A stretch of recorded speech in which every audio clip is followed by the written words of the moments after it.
When I was young, I was always collecting and saving special small objects that resonated with me and stored them in my top drawer.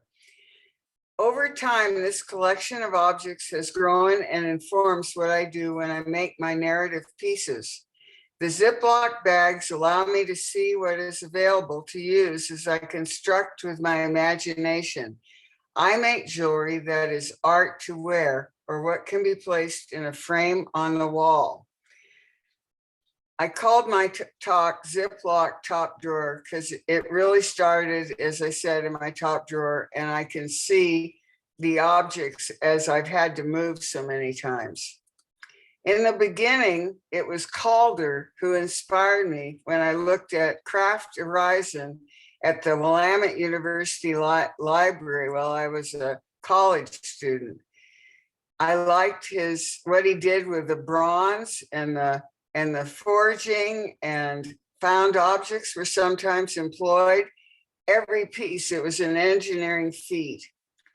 Then I met Ramona at not even at the UW. I met her at a conference that was for teachers in the fall, and it was down in Tacoma.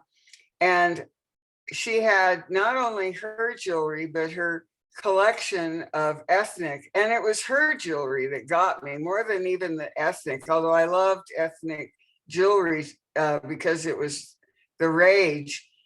But it was the construction of her pieces, it was the collaging, it was the colors, it was the objects, it was handmade. And her personality and everything, I just thought this could be my next teacher, because I knew I had a lot to learn.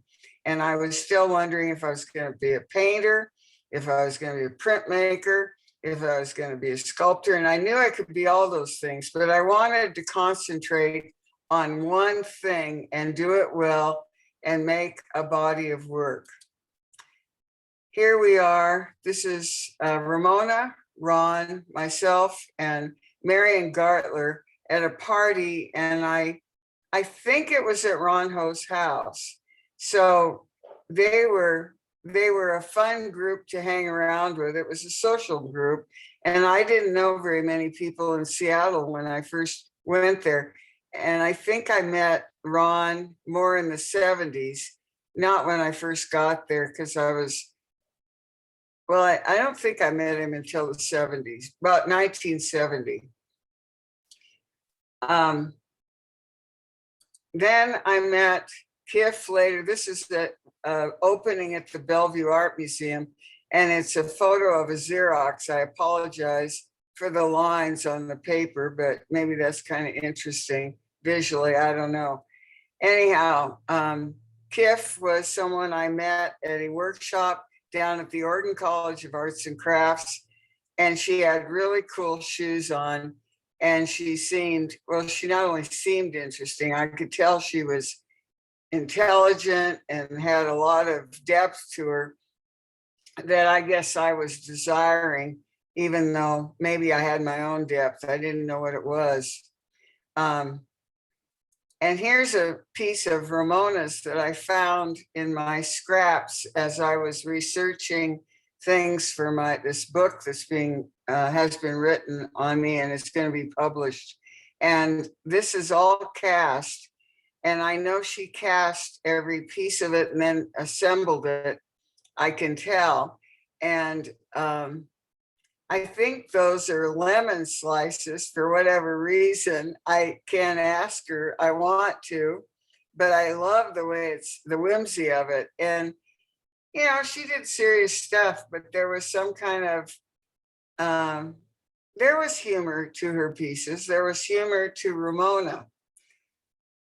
Okay, here's Ron and myself down in the 1976, down in Chinatown, International District now. And we saw this Mao Zedong poster, and we put our hands on our chests when she did the photo, and it was a Polaroid, but I love the burnt edge on it. And Ron had it for a while, and then I asked him if I could have it.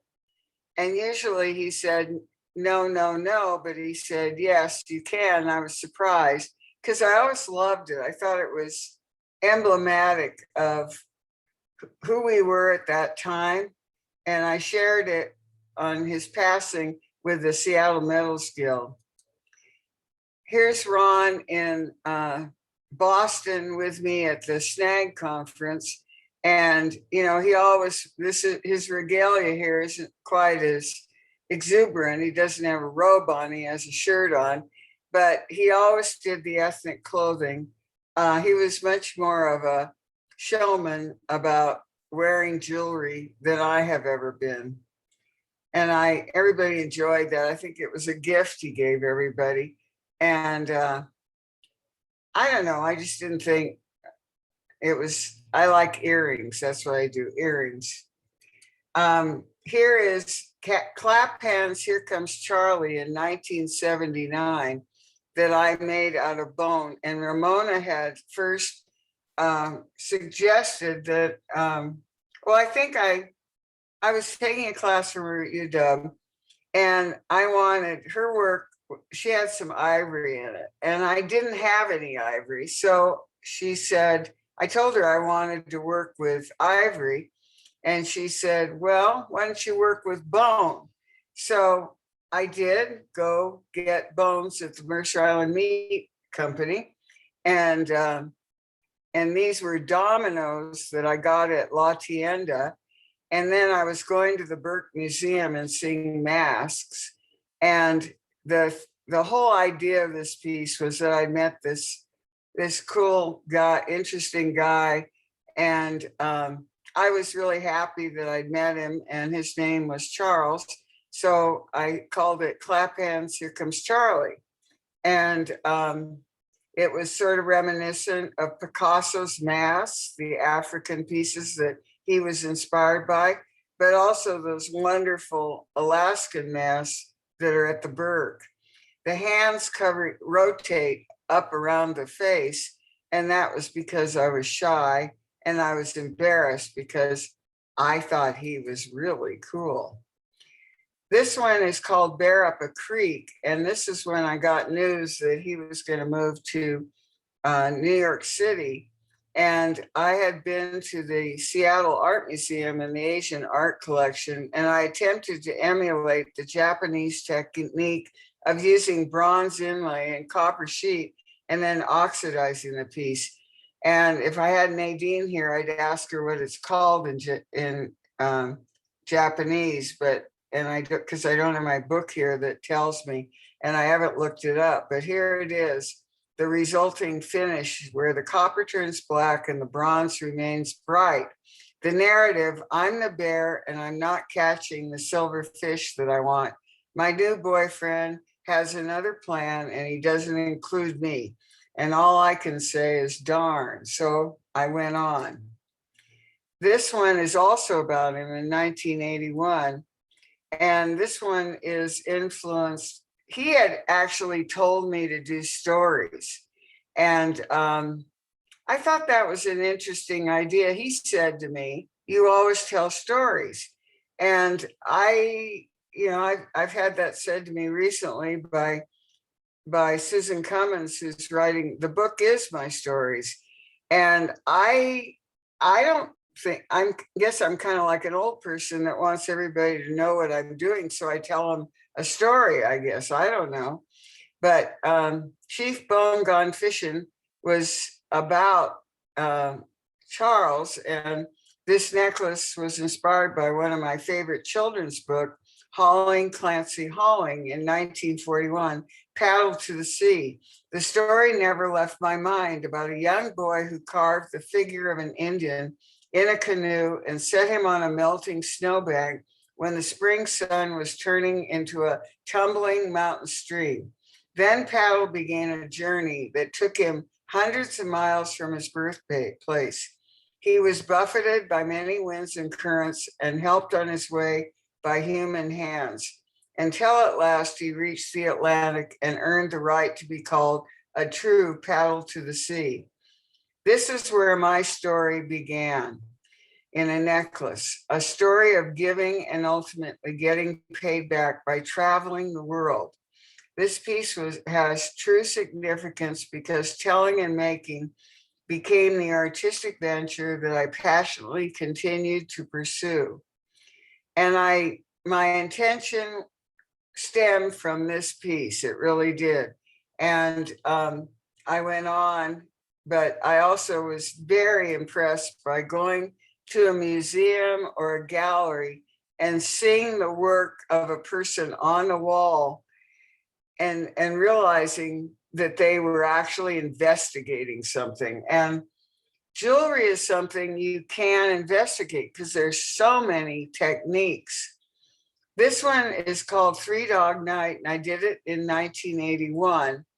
And it's kind of a take on the dogs being in the canoe rather than pulling a sled. And I felt like they were taking the year off or something, taking time off. And the canoe I made the canoe from the Indian, and it was kind of fun and pleasing to make a canoe for some reason. Who would know? And then I inlaid these little beads in it, which were echoed the beads on the chain. And then the chamois background echoes the shape of the canoe in the back of the neck and makes it comfortable. So I was trying to understand how to make things that were comfortable. This one is called Special Delivery. I did it in 92, and I had a show in New York City. I'd had one show already, and I had another one. The first one was on Madison Avenue. The second one was down in Soho, and I was showing with a gal who made furniture that was hand carved in wood and everything. And it was kind of, it was folk looking. And so I made this piece inspired by the whirligigs, the American folk art whirligigs. And it records the angst and hope I was feeling about a new skinny friend riding his bike around town with a special letter supposedly addressed to me. And this was the same skinny boyfriend who now lived in New York City. This is another bike rider from 1982 called Comey Island Express. Again, the East Coast theme. And he's on his way to Coney Island for a day on the beach. And my thoughts were directed toward the East Coast, New York, as I said. And this was a piece made for that same show in the Elements Gallery in Tribeca. This show, or this piece too, Scarecrow, was also in that show. It's again the folk art and the overalls I found in a This and That shop in Seattle. I hand carved the ebony birds, also thinking about art history and Van Gogh, wheat field with crows. I had a wonderful professor at Willamette for art history, and he was so inspiring. And somehow he liked me. So that was, I always served tea at his house when he had students over. And this was because I do have a true love of the country life and its values and honest hard work. And the overalls indicate that, I think. Then in 84, I made Help, Help, House on Fire, which was kind of a wild thing to do, but I was really into the front and the back of a piece and making something that is the whole event, that you can see it happening. And I had always been fascinated by life in the firehouse, just because any house I'm fascinated with, because there's the outside and then there's the inside. Unless you go in, you don't know what it's about. And the subject matter here is more situational. The body is truly the armature for this narrative, which is spread out over the back and the front and shaped in an arch form to go over the shoulder. And here is the dog with his ikat patterned coat instead of round circles, because my students were working with Japanese techniques with indigo in my classroom. And then I used casting to make the hose piece on the end. And I was just trying different ways of working, learning. And I was always learning, and that's what I like to do. And then this axe head was made by one of my students. He cast it for me. He had made one, and I asked him to do another one for me. And I think I paid him. I hope I did.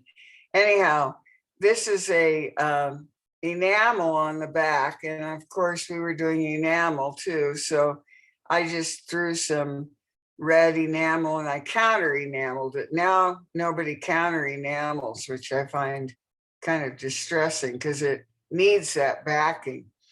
This is Wild Appaloosa 1983. And I had always gone over across the street. There were some horses over there, and I'd go over and feed them carrots. And I liked horses. And I also liked that they were a mode of transportation, and they were the Indian, that it was their way of getting around. And I saw this wild effigy horse that's in a museum in South Dakota, and I just loved it because of its kind of, it's got a lot of spirit to it, and I like the spirit. I carved it, and I made a number of them. It has horsehair on the tail. It has pipe beads, which are Indian.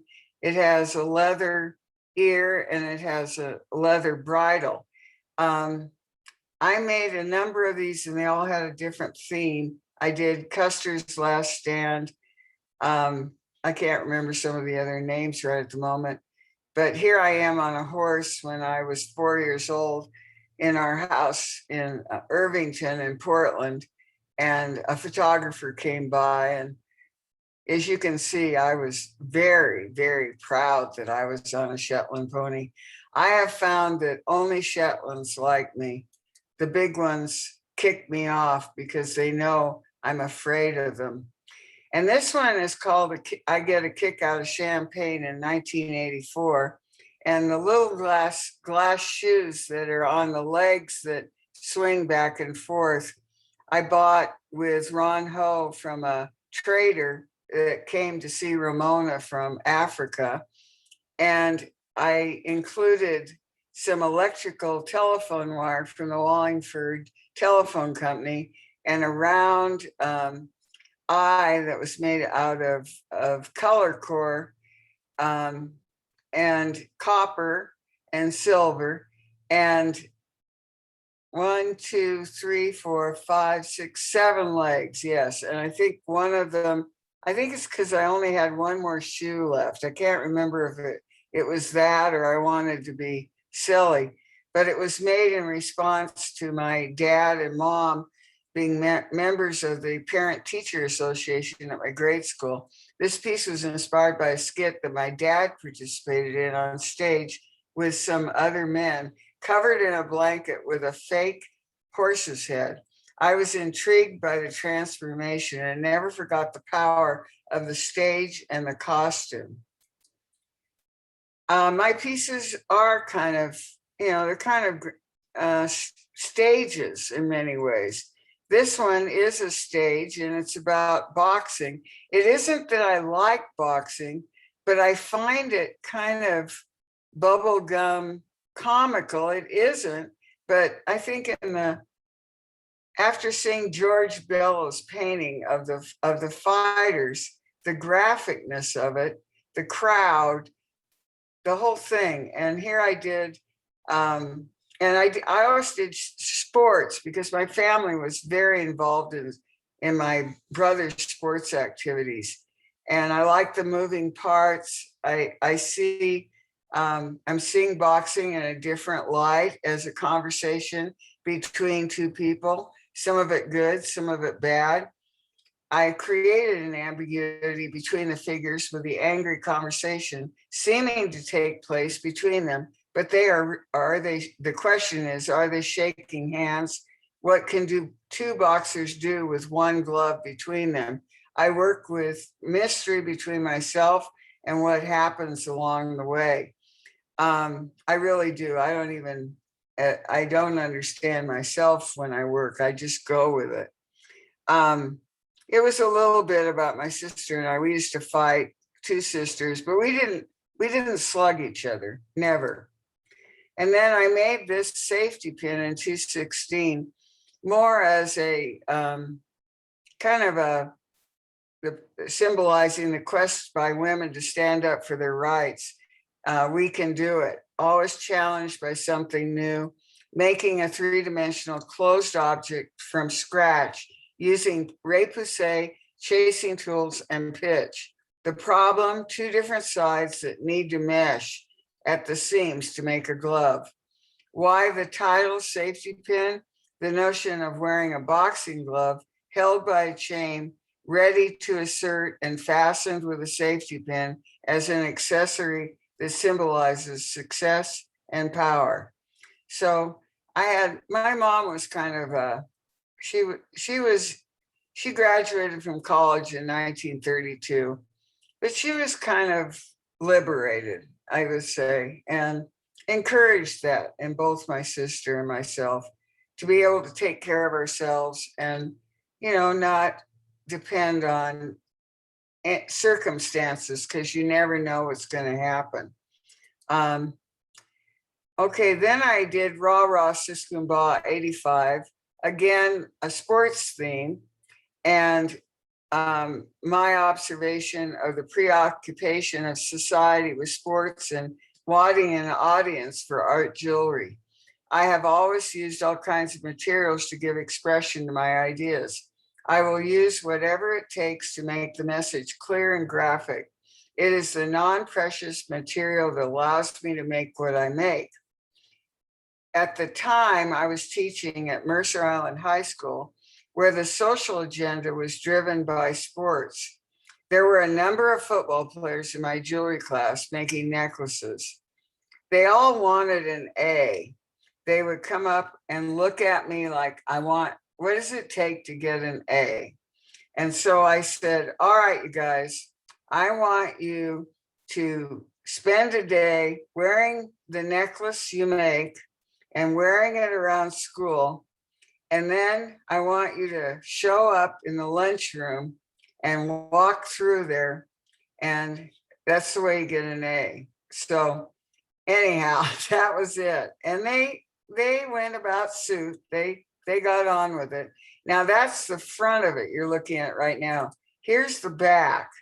And this little tin is from, they used to give those away in the 50s. In fact, they had candy in them, and girls would have it. It was a date thing. I know it was. And you'd get one of those from your date, and then you'd go to the football game. So it was the come on, kind of.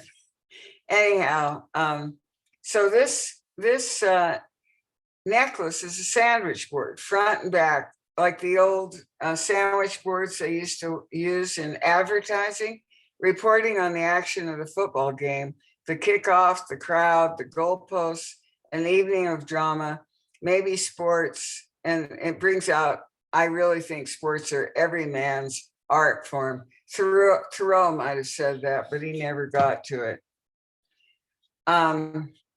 Okay, this one is called Measure of a Man. It was done in 85.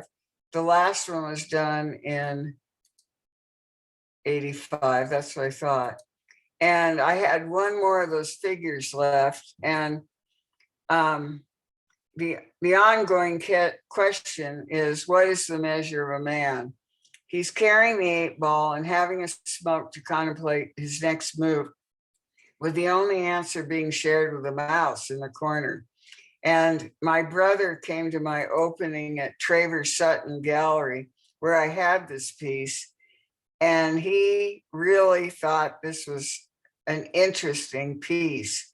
And so he was able to go away from his wife wears gold and diamonds, and I think he buys those for her. So he was able to go away from that, and I'm I'm glad we were cut from the same cloth. You know, he liked that I was thinking.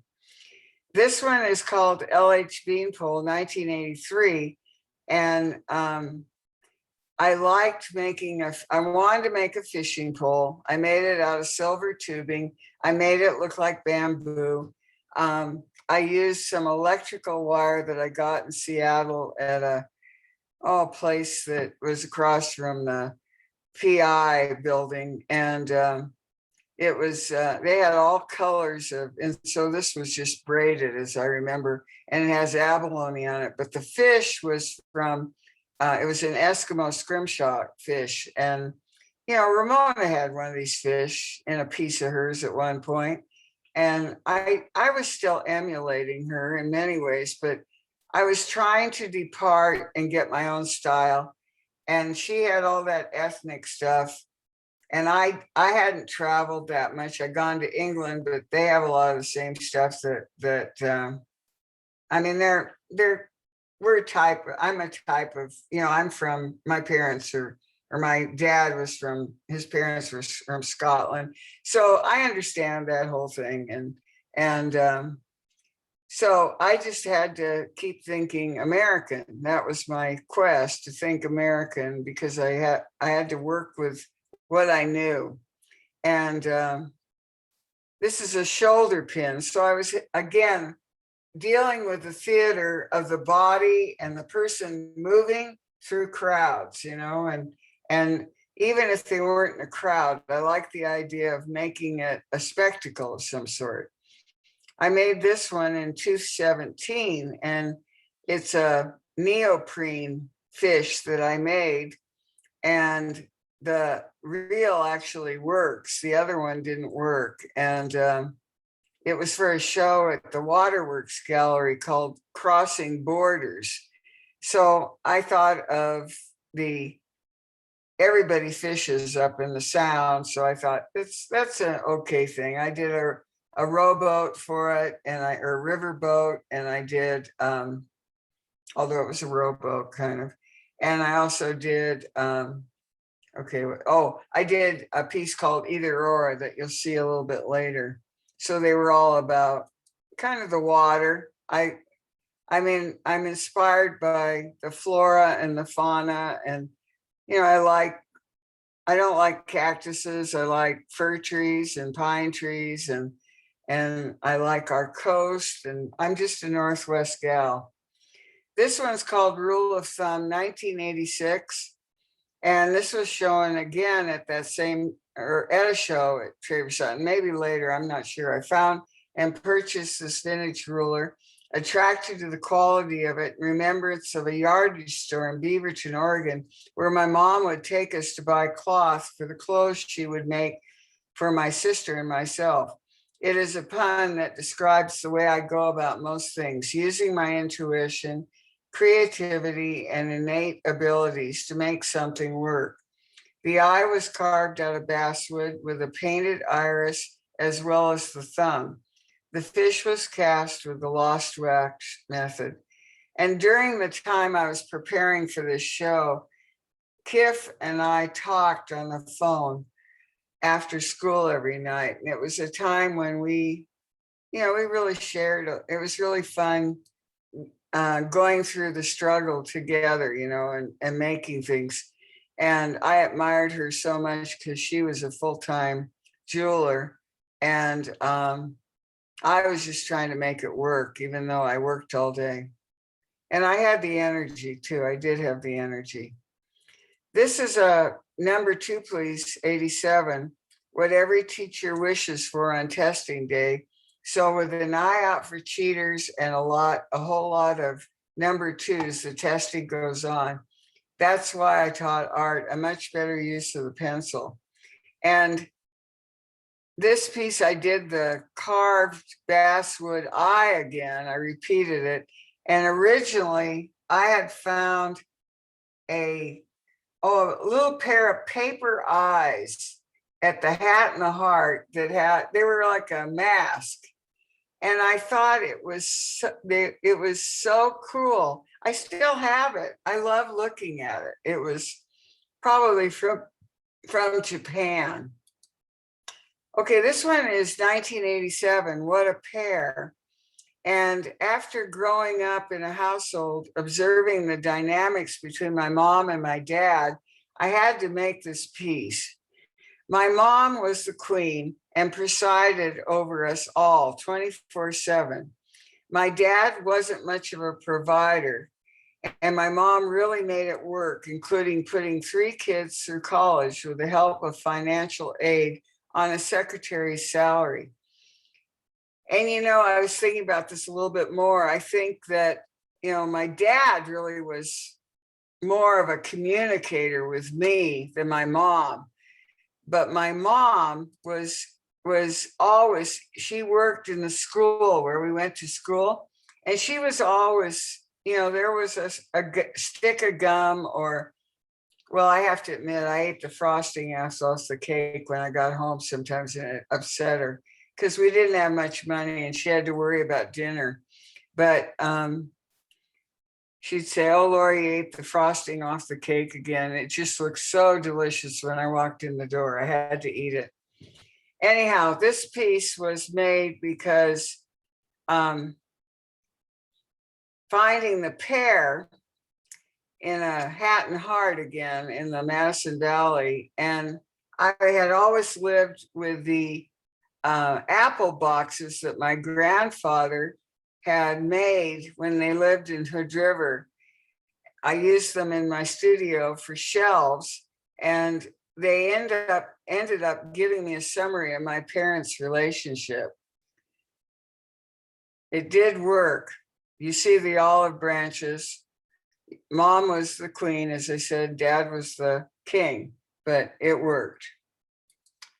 This is 1987, preparing for a show at the Susan Cummins Gallery, thinking of 1969, San Francisco, Haight-Ashbury, Cafe Cantata, the summer of love, and studying Cubism with my students made me do this. I think it's a better bib. It came together fast over a Friday, a Saturday, and a Sunday. And I put it on Kif's Lemons on Sunday night, and I knew it worked because she's tiny and it looked good on her. And it wasn't that heavy. I made it out of light silver, light gauge. This one's called Three is a Crowd. I did it in 1988, and it was because every day I was in the center of all these students. I did 2 of these. One of them's called One in a Crowd, and I made the faces by cutting in and then folding them over and then working with the pitch and making them have cheeks and eyebrows and noses that stuck out. And I didn't mean it to be scary like ghosts. I meant it to be funny. And my work that's why I like Calder, because he was funny in his own little way, but I can't do sad. I've got to do glad all the time. This one is called the New York, wrapped up in the Times, because I did teach calligraphy at one point, and I still do it. I always use it. Everybody can use it. It's a good thing to have. Anyhow, this piece was again influenced by Cubism, Surrealism, and it was after I'd returned from a summer in New York City working for Robert Lee Morris, who made jewelry for Donna Karan in his Soho Crosby Street studio. And every day I'd walk through Chinatown in the morning and see the fish for sale, and ultimately wrapped in a New York Times or an Asian newspaper, and it amused me. Something fishy, kind of a precursor to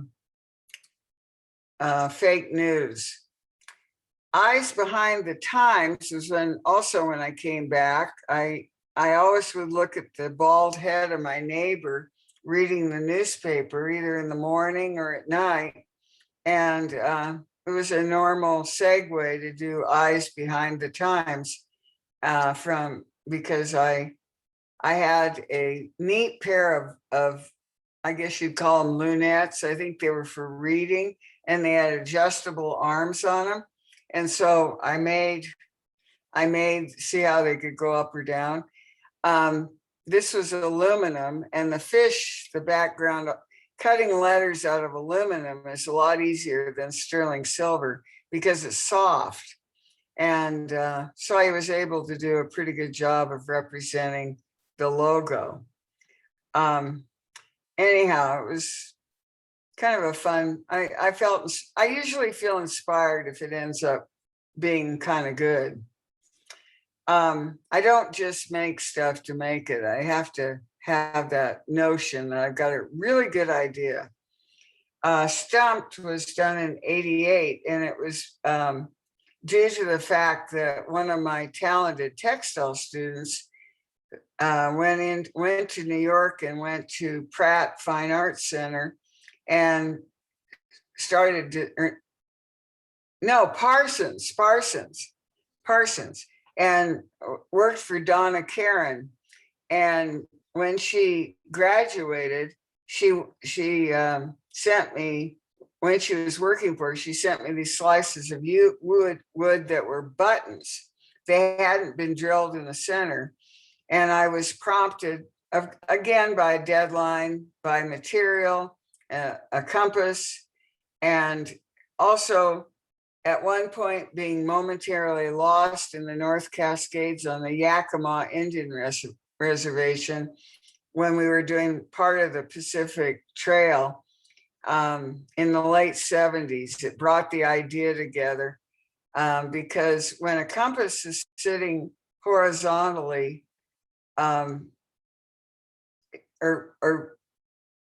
well, when it's on your chest, it doesn't measure anything. I get mixed up between right and left and horizontal and vertical. I have to always think about it.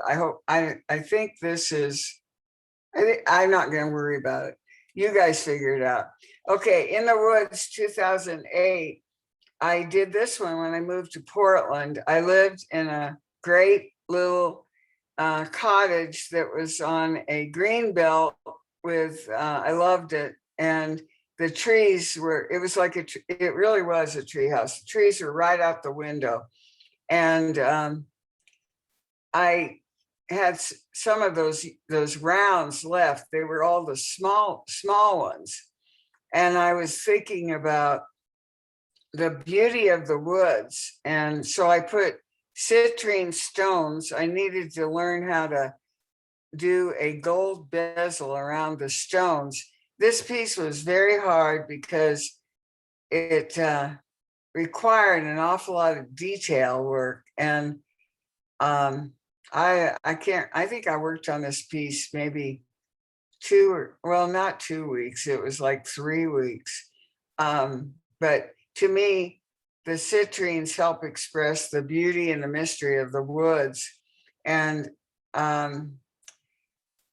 anyhow, I loved working there in my studio. It had a window and it was right next to the woods, and it was fun. It was fun when the snow came, and it was fun. It wouldn't have been fun if there'd been a forest fire, though. I was worried about that. Or an earthquake. It was tall. My house had 3 floors. And I thought if there was an earthquake, I was going to have to figure out how to get out of there. I didn't think it would work. In '88, I did The Protesters. And it was kind of making light again of the protesters who declare their ideas publicly. During the late 60s, American students were protesting the war effort taking place in Vietnam on college campuses. It was quite surprising, exciting, colorful, and sometimes dangerous, but definitely in sharp contrast to the relatively stable conditions I had experienced in the earlier decades of the 50s and 60s. I was not personally involved in the activity of protest because I had already graduated from college, and instead I watched with interest on the how the political masses had become and the media impact that followed. I was at school teaching when a lot of these things were going on. The owner of this necklace was a protester and was attracted to buying this because of that. And I've always thought if you wear this, people couldn't help but have to ask a lot of questions about it. And this one says stop arms, legalize peace, no nukes, ERA, ban the bomb, and love not war. Then I subsequently in 2018 made this protest is patriotic. And this necklace is after the election in 2016 of Donald Trump, and protest, as you know, in Portland became a daily occurrence, but also around the nation. People took to the streets to air their differences. So the thing that changed, I think, were the issues. Black Lives Matter came more to the forefront. Me Too, more about equity, justice for all, be the change. Although I think that was evident earlier as well. This one is called The Complete Angler, spelled Compleat. I did it in '89. It was one of the first books written by Isaac Walton, and it was published in 1653 by Richard Marriott in London. It's a celebration of the art and spirit of fishing in prose and verse. And the fishing pole is a pin, and the suitcase is a pendant. And you see another compass, you see a cast fish, you see some money, and one of my friends at school bought this. Okay, this one is called House Guest 1990, and it's mainly because I love sweaters, and I'd lived enough places. I think I had brought the moths with me, but I also always had the question of where do they come from? Maybe a guest, or are they the guest? I was being ironic about it because you never really know, And then on the inside, I had the neck piece has knitting needles and the moths kind of flying.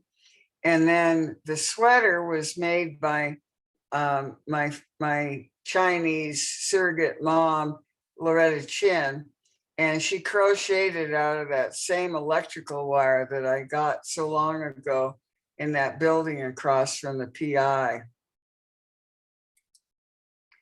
Odds 1 in 10, 1989.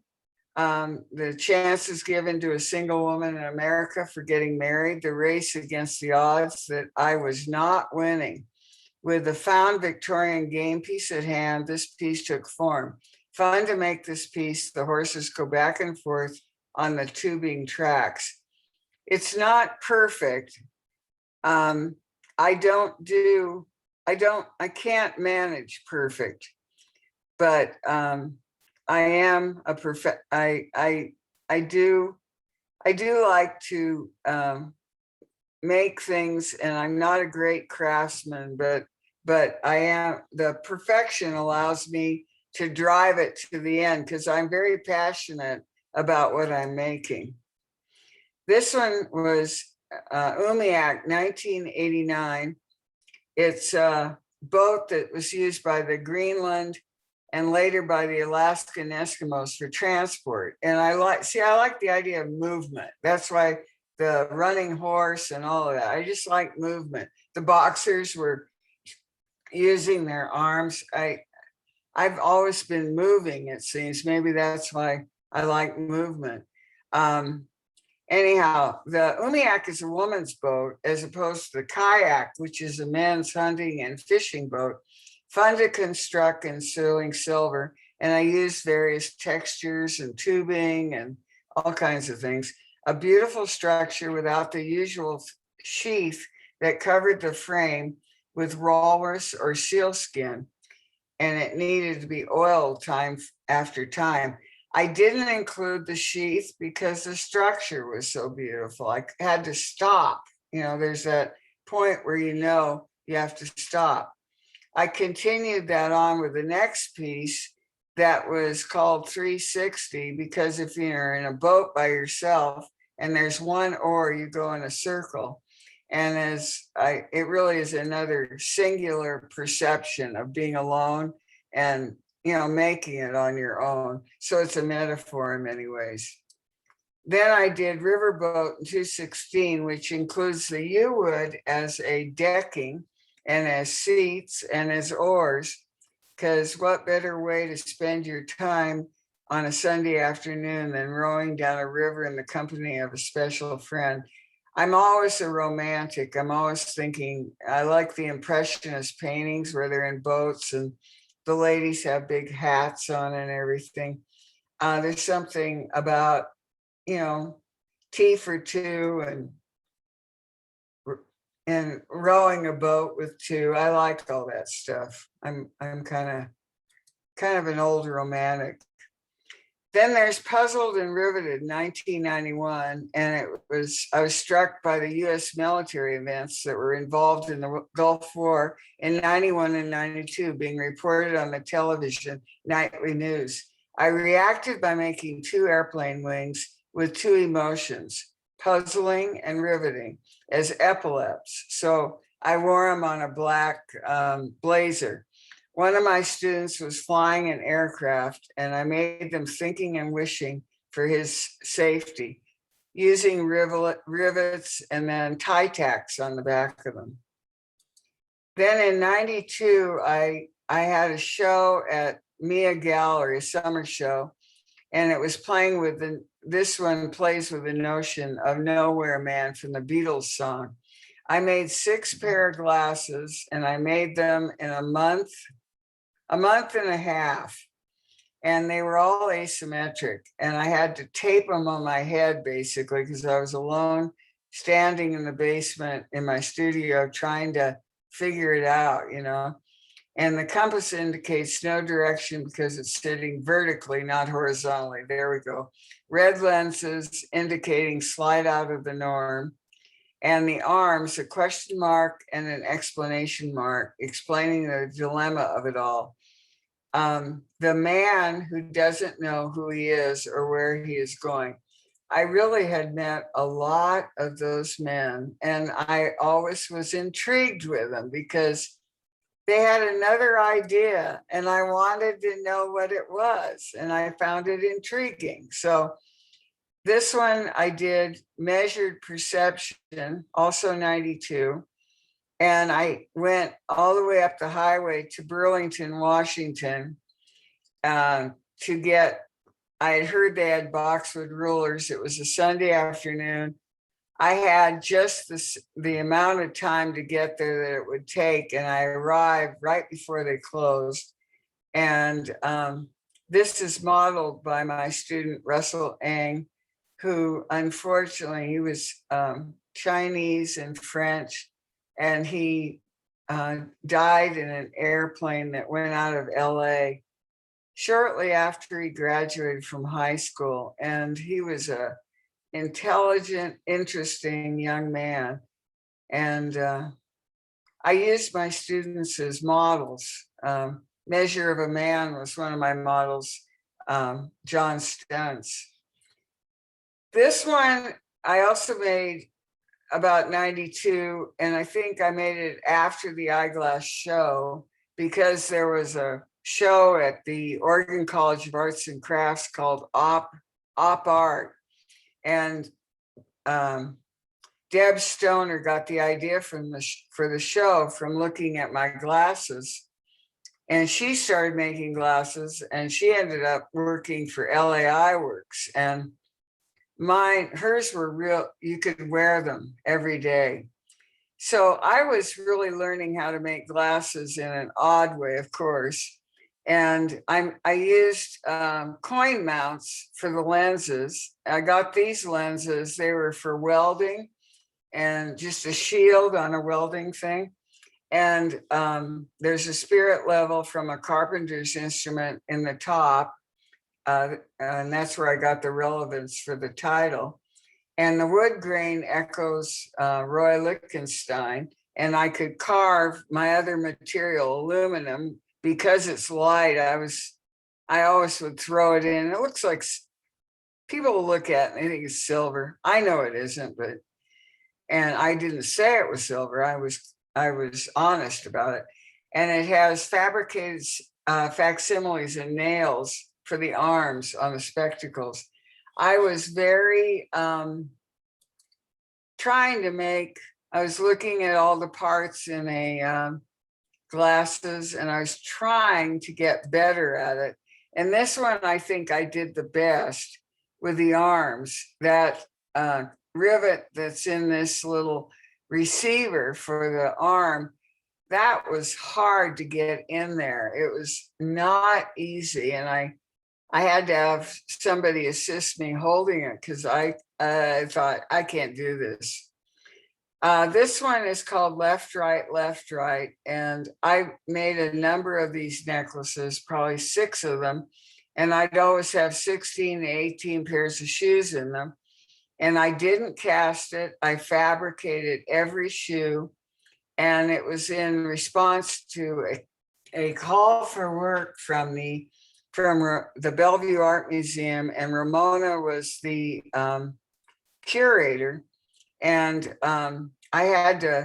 she called it Ubiquitous Bead. So that means present, appearing, or found everywhere.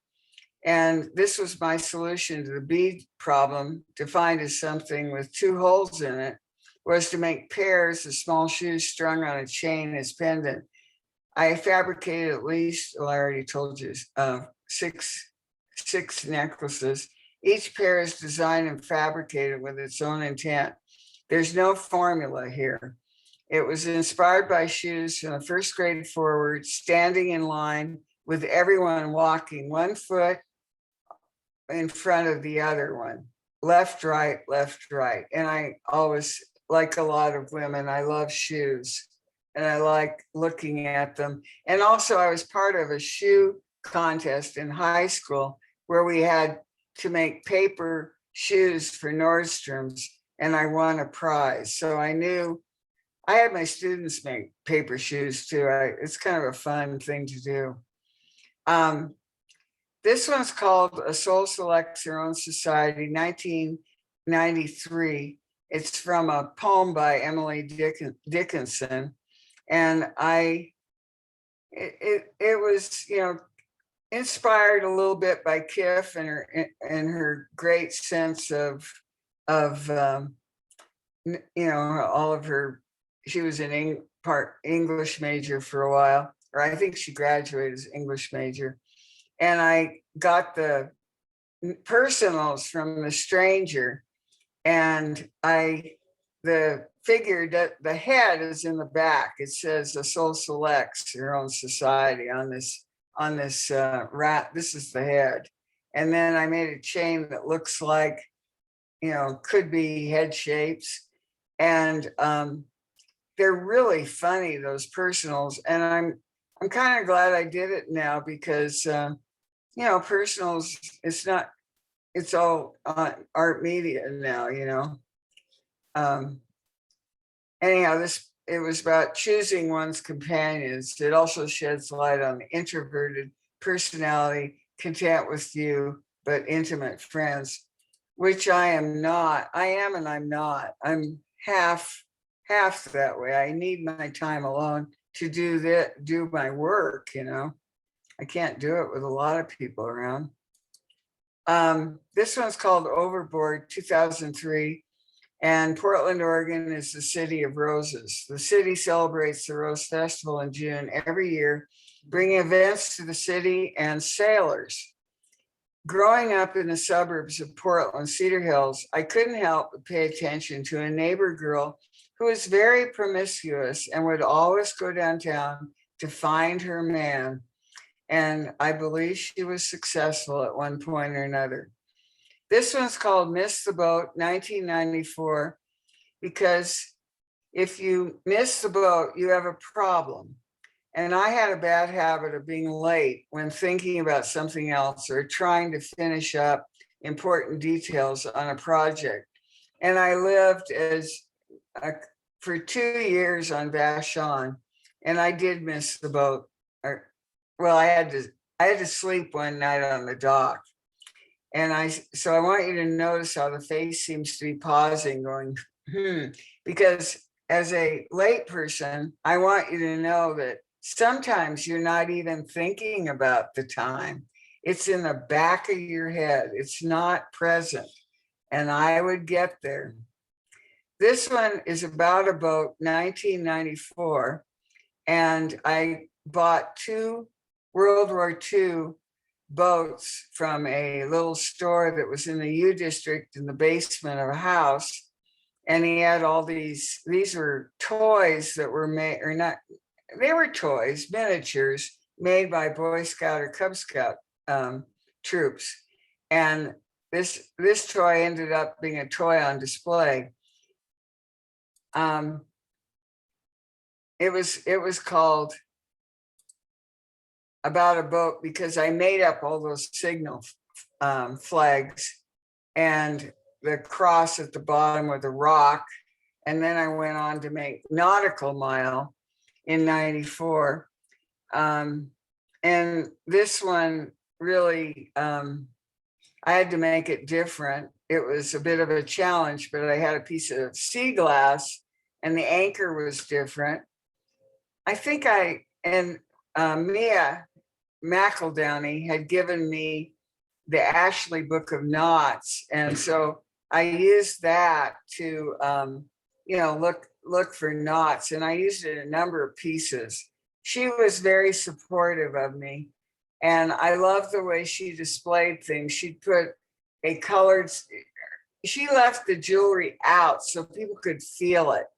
And I thought that was so much better than being under glass and kind of looking down at it. It was right out there to be seen.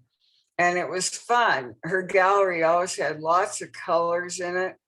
And you'd walk in and you'd go, wow, My mom had been a Cub Scout leader for my brother's troop, and I didn't forget the projects that she orchestrated to make that go. I used iron wire in the middle, kind of like a moon over the top of the boat. This one is called Stanley Helps You Do Things Right, 1994. And this piece was influenced by Jacob Lawrence paintings depicting builders and tools. Our house was always under construction and changing, and my father had been a cabinet maker for a short time and often remodeled our house after my mother prompted the activity, holding her coffee cup and instructing and telling him what to do. The pencil belonged to my dad. I had noticed that it was only sharpened on the wrong end more than once as I left the garage on my visits home. He always did things his own way without instructions and seemed to be challenged by left and right. The piece was emblematic and said so much about the way our house had been taken apart and put back together over the years. He did get the job done, whether it was right or wrong. So it was a natural, I'll put it that way. It was environmental. This either or from 1996, it was first, I wanted to make an oar, and I thought they were beautiful. And it's a play on words with an object. I came about understanding how it was going to hang by making it. I have a peg that goes through the oars and then it swivels back and forth. And it's a beautiful piece to wear. It's very clean and very wearable. This one's called Cloud 9. I made it in 216. it's a wonderful place to dream, and you can ignore the clouds in the Northwest and the use of the cloud for internet. And I daydream. Oh, I think some people meditate. I think I'm meditating all the time, it feels like, because I think about jewelry, more of the ideas of it and what I could make compositionally. I think it's all in the composition. And I used a hydraulic press, which I had at the Multnomah Arts Center, and I was investigating it, and I was prompted by an old cliche from a surname, Nine, that was associated with one of my collectors. This piece was shown at the Cherry and Bewitched, Bothered, and Bewildered exhibit. This one's called North by Northwest, and I did it in 1995. And how Northwest can this be? All of these pieces were found on a beach in West Seattle near the ferry terminal to Vashon, because the ferry was late. And so waiting for the ferry gave me time to beachcomb. There were a lot of dog bones and a whale bone on the beach. It seemed it fell into place when I took it to my car, and I put it in the back of the car and laid it out. And I made it because I had a deadline of some sort, and I wasn't going to go back to bones again, but there they were. And the whale bone kind of framed it, the sea glass, and then the coin, the Asian coin that I actually didn't find on the beach. I had that in my studio, but I turned it green to match the sea glass. And I think it's very Puget and found. I was a little, like a lot of times, I was a little in a quandary whether it was really that good. But you know who tells you things are good? People that kind of know, because they've been looking at art jewelry for a long time. Helen Drutt is one of those, and she put this in the Houston Museum collection. She had, she had number 2, please. She had this one. She had another piece you'll see next time that it's a boat with ice on the top of it. And I liked the way I did this framing around this. It was a jug, the handle of a glass jar. And this was over here is the bottom or the neck of a jar, or a bottle, excuse me. Probably a, wine bottle or something. Anyhow, she drooled at this piece. And this is the cover of my book that is coming out in the fall. And it's being published by Arnolschi, a German press. And the woman who wrote it is Susan Cummins, and also Damien Skinner. Susan is from California. Damien is from New Zealand. And they have explained me, not only they'll explain my stuff to everybody that reads it, but they explained me to me. They really did. They did a great job. It was a lot of work, but it was a lot of fun. I'll miss doing it. I don't think anyone's going to write another book next year or anything. So that's the way it goes. I got to work again. So that's it. Thank you.